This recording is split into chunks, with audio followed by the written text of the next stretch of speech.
Hi. In this session, we discuss more on solvable groups. In the last session, we proved that subgroup of a solvable group is solvable. Here we prove that the homomorphic image of a solvable group is solvable, quotient group of a solvable group is also solvable, and if n is a normal subgroup of G with both n and G mod n are solvable, then G is solvable. These three things we will prove by showing that if phi is a surjective group homomorphism from G to K, where G and K are groups, then phi of Gi is equal to Ki for all I greater than or equal to 1. But what do you mean by Gi? Gi means the commutator subgroup of Gi minus 1. So in particular, G1 is the commutator subgroup of G, which means the subgroup generated by the commutators of all possible commutators formed by the elements of G, that is the commutator subgroup of G.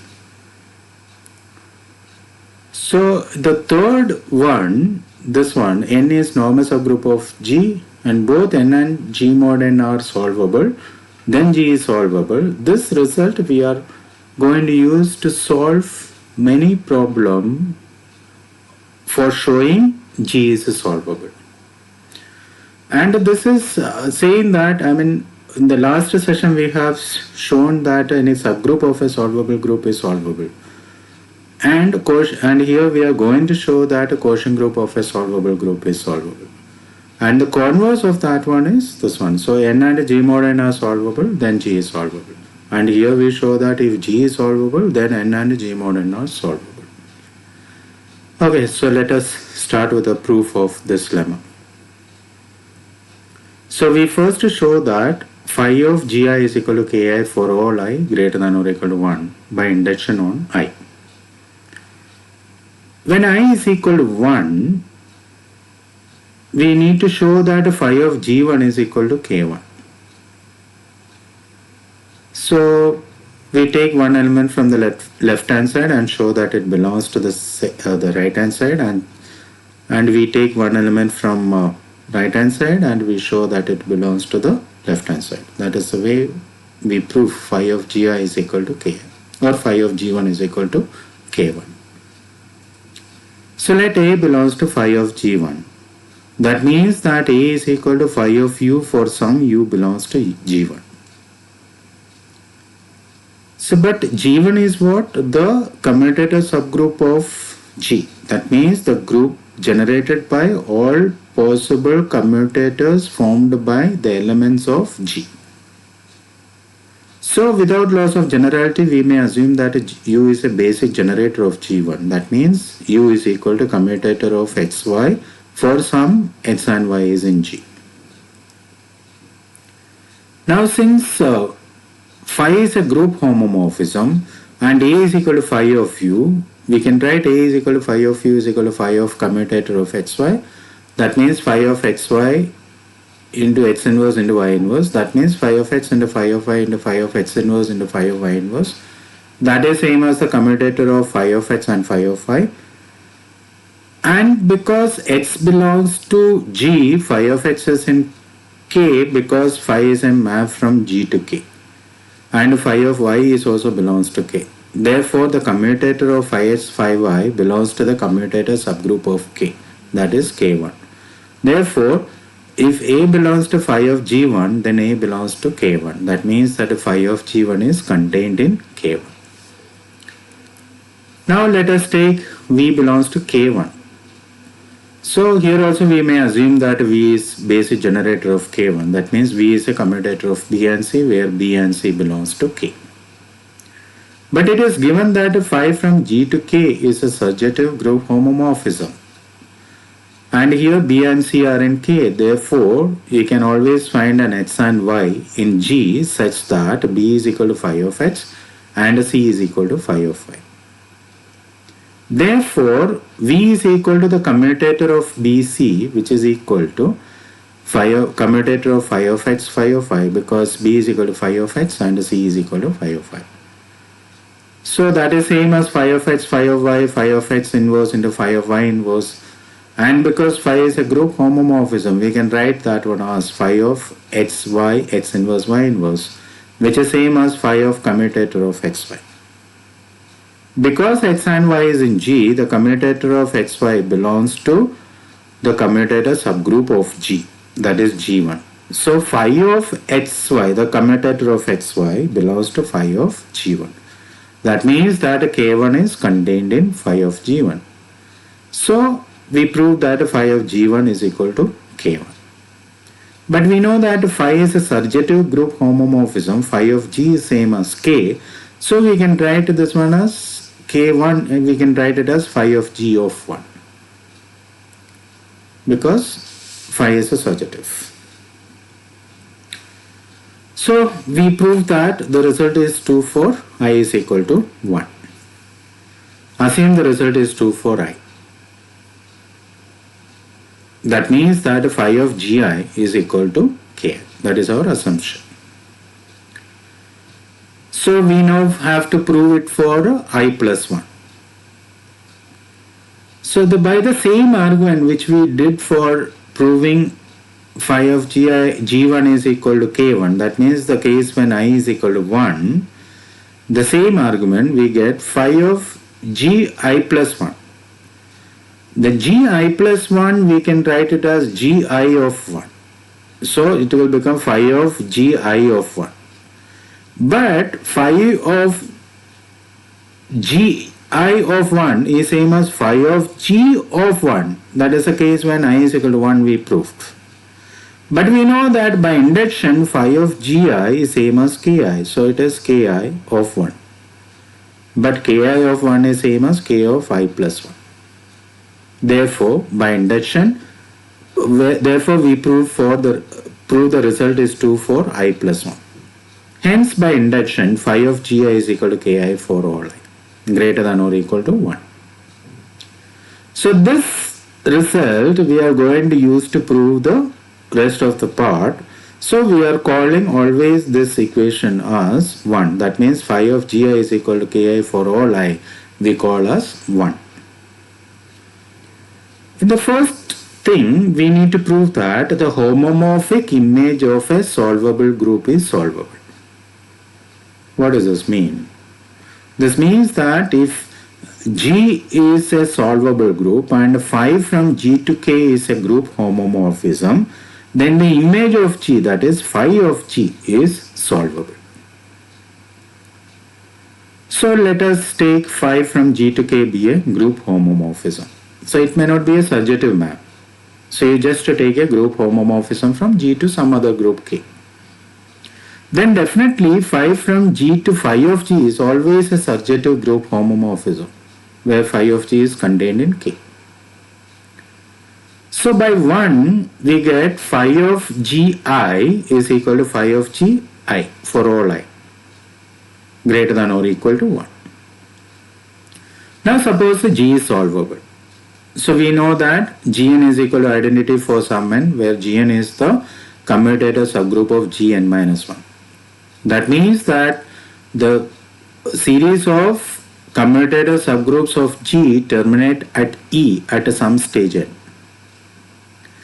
So because Gn is equal to identity, the image phi is a group homomorphism, phi of Gn is equal to identity. But phi of Gn is equal to phi of Gn, that will become identity. That means that there exists an n greater than or equal to 1 such that phi of Gn is equal to identity. That means that phi of G is solvable because we have proved that a group is solvable if and only if Gn is equal to identity for some n. So therefore we proved that phi of G is solvable. That means that the homomorphic image of a solvable group is solvable. So the next thing we want to prove that the quotient group of a solvable group is solvable. So for finding this one, we have to consider a special map. the projection map phi from G to G mod n, where x goes to nx. That is a map. Then phi is a surjective group homomorphism. Then again by the equation 1, phi of Gi is equal to k. K here is G mod n, so the k raised to I for all I greater than or equal to 1. But we know that if G is solvable, then Gn is equal to n for some n greater than or equal to 1. So since Gn is equal to identity, phi of Gn is identity in G mod n, that is same as the set n. So phi of Gn is equal to n. But by this equation 1, phi of Gn is equal to G mod n n. So this means that G mod n is equal to n. That means that G mod n is equal to identity in that group. That means that the composition series terminates at some state. Sorry, the commutator subgroup series of G mod n terminates at the identity. Therefore, G mod n is solvable. So we now show that if n is a normal subgroup of G and both n and G mod n are solvable, then G is solvable.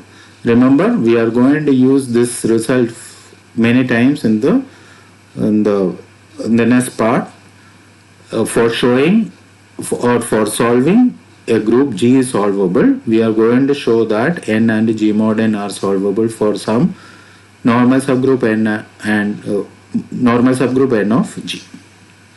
This result we are going to use many times in the rest of this session. So suppose n and G mod n are solvable. Our aim is what? To show G is solvable. Suppose G mod n and n are solvable of length n and m respectively. That means that there exists an n and m both greater than or equal to 1 such that G mod n is equal to n and nm is equal to identity.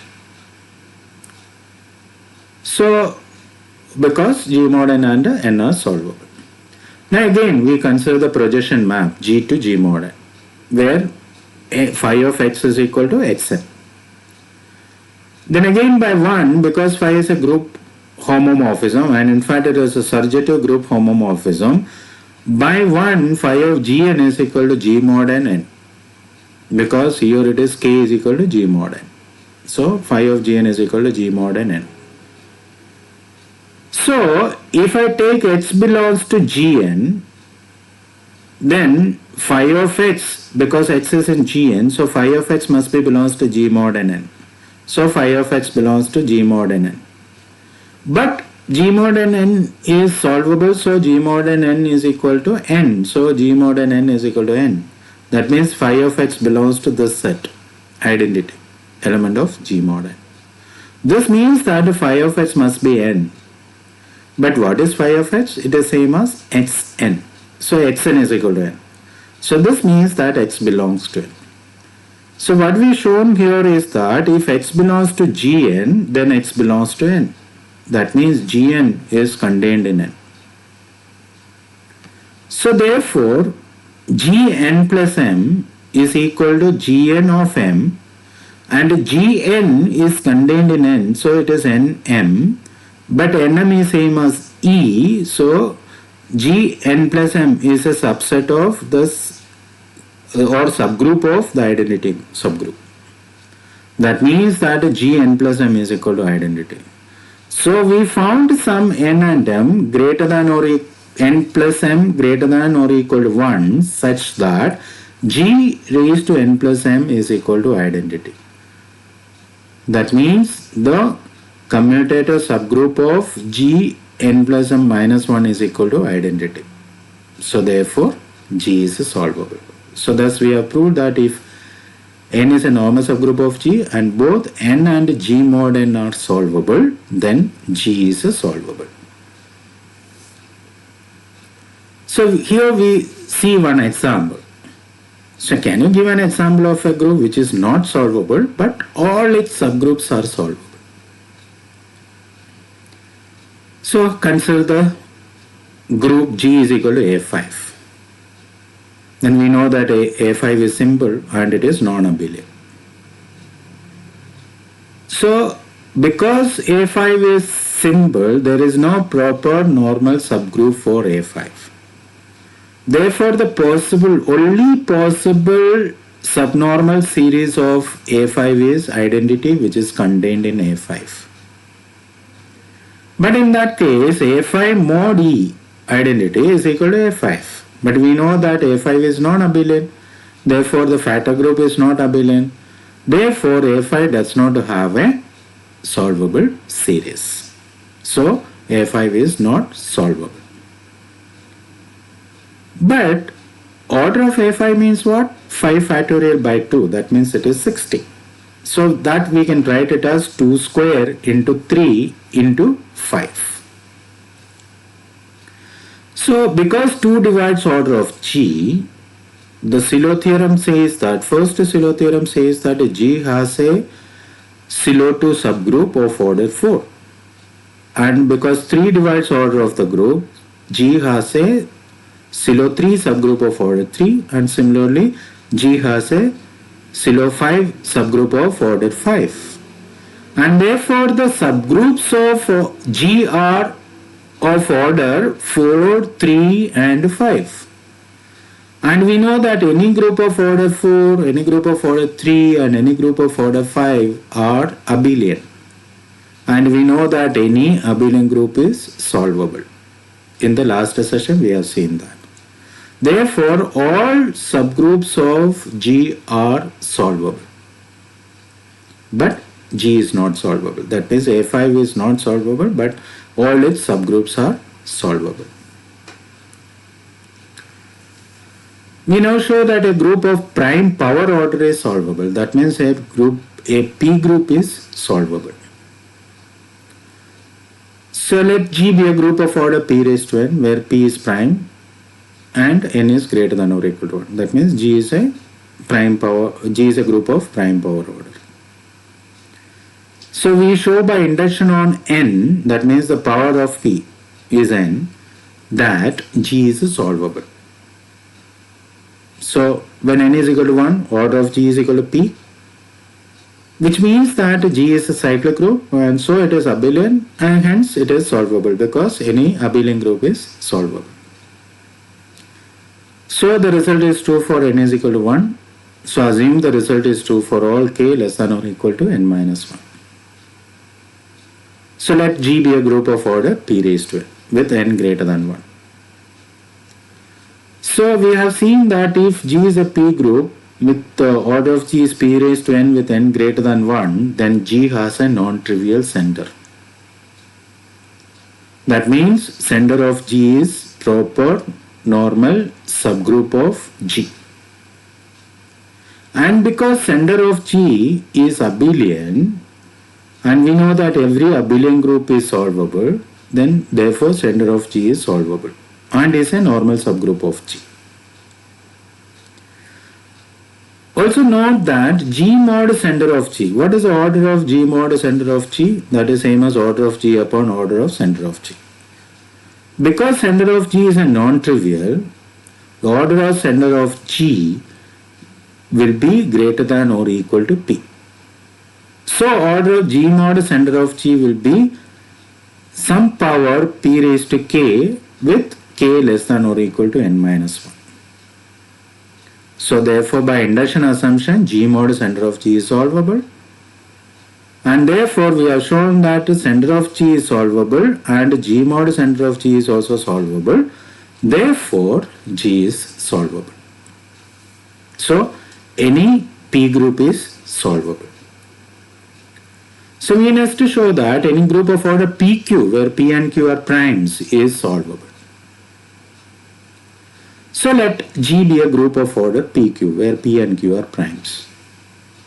So if P and Q are same, then order of G is equal to P square.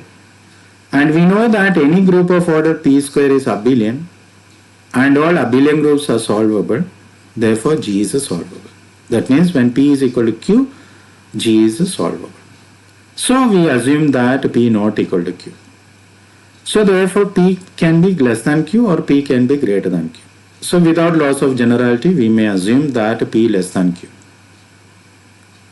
So therefore, by third Silo theorem, the number of Silo Q subgroup is 1 plus TQ, and where T greater than or equal to 0 and 1 plus TQ divides P.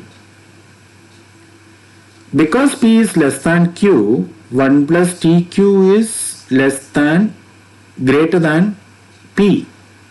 That means that 1 plus TQ divides P is possible only if T is equal to 0. Therefore, the number of Silo Q subgroup is 1. That means G has a unique Silo Q subgroup. So let that Silo Q subgroup be Q. Then Q is a normal subgroup of G. Now what is the order of Q? It is Q, small q. By mistake it is written as NDQ, it is only Q. Order of Q is equal to Q. And Q is a prime number, therefore Q is a cyclic and therefore it is abelian. And we know that any abelian group is solvable, therefore Q is solvable. And what about order of G mod Q? Order of G upon order of Q, that means PQ upon Q is equal to P. So which is also prime. So G mod Q is cyclic and hence it is abelian. And any abelian group is solvable, therefore G mod Q is solvable. So Q and G mod Q are solvable, where Q is a normal subgroup of G because it is the unique Silo Q subgroup of G. So Q is solvable and G mod Q is solvable, therefore G is solvable. So thus we prove that any group of order PQ is solvable where P and Q are prime numbers. So we now show that any group of order P square Q where P and Q are prime is also solvable. So let G be a group of order P square Q. So if P is equal to Q, then G is a P group or a group of prime power. So just now we have shown that any group of prime power is solvable, therefore G is solvable. So we may assume that P not equal to Q. So suppose we assume that G neither has a normal Silo P subgroup nor a normal Silo Q subgroup. That means that the Silo P subgroup and the Silo Q subgroup are not unique. That means the number of Silo P subgroup, that means NP is not equal to 1 and NQ is also not equal to 1. Where NP denote the number of Silo P subgroup and NQ denote the number of Silo Q subgroup. But by third Silo theorem, NP divides Q and Q is prime, therefore NP is possible values of NP are 1 and Q, but NP is not equal to 1, therefore NP is equal to Q. But also says that NP is equal to 1 plus TP. And that means that Q is equal to 1 plus TP. This means that Q is more than P. So now we consider NQ. NQ divides P square. And therefore NQ will be P or P square because NQ is not equal to 1. And NQ is equal to 1 plus TQ is greater than 1 plus TP because Q is greater than P. And 1 plus TP is greater than P. So NQ cannot be equal to P because NQ is greater than P. Therefore the possible value of NQ is P square. So this means that there are P square Silo Q subgroups. And in each Silo Q subgroup there are Q elements. Out of that, Q minus 1 elements are of order Q. And there are P square Silo Q subgroups are there. The number of Silo Q subgroup is P square. And there are Q minus 1 elements of order Q in each Silo Q subgroup. Therefore, there are in all P square and Q minus 1 elements of order Q in G. But P square minus 1 is same as P square Q minus P square. That means order of G minus P square. Therefore, there are order of G minus P square elements of order Q in G. That means that the remaining P square elements will form a Silo P subgroup. Therefore, the number of Silopi subgroup cannot be more than 1 because order of Silopi subgroup is equal to p square. So, the remaining p square elements, with this p square elements, there can be only one Silopi subgroup, which is a contradiction because we assume that NP is not equal to 1. So, our assumption that NP not equal to 1 and NQ not equal to 1 is not possible.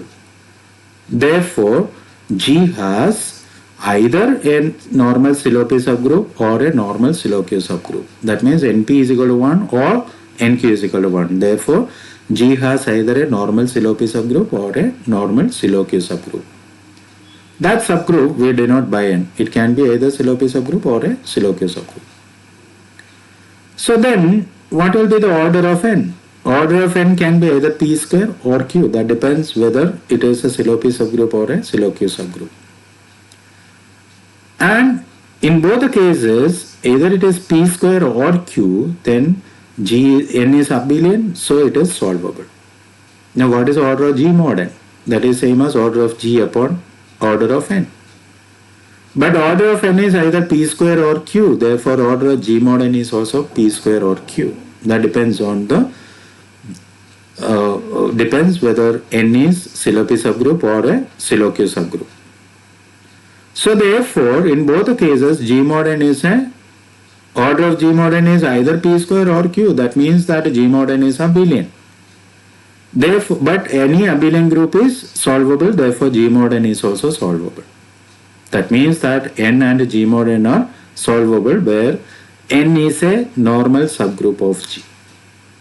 Therefore, G is solvable. So we have proved that any group of order P square Q is also solvable.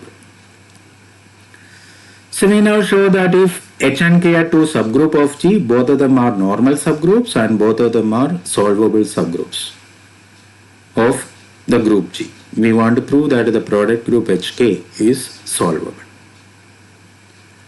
So since K is normal in G, HK is a subgroup of G. By second isomorphism theorem, HK mod K is isomorphic to H mod H intersection K. But it is given that H is solvable. And we know that any quotient group of a solvable group is solvable. That means that H mod H intersection K is solvable. Therefore, HK mod K is solvable. But we know that K is also solvable and HK mod K is solvable. Therefore, HK is solvable. So that means if H and K are normal solvable subgroup of a group G, then the product group HK is also solvable. That's all for the day. In the next session, we discuss about nilpotent groups. Thank you.